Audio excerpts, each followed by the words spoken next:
خبر شامل کرتے ہیں لاہور سے۔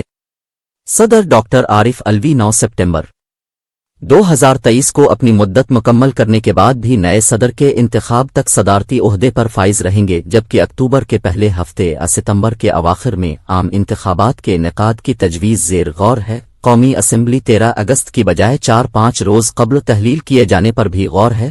اس حوالے سے مشاورت کا سلسلہ جاری ہے۔ نواز شریف کی واپسی کے لیے بھی حکمت عملی مرتب کرنے کا عمل تیز کر دیا گیا ہے کہ نون لیگ نے حتمی طور پر طے کر لیا ہے کہ نواز شریف کے بغیر انتخابات میں حصہ نہیں لیا جائے گا۔ حکومت اور نون لیگ کے تمام اہم پالیسی فیصلوں کا لازمی جزو رہنے والے ایک وفاقی وزیر نے بتایا کہ اس وقت نون لیگ اور اتحادیوں کا انتخابات میں جانا ہی فائدہ مند ہے۔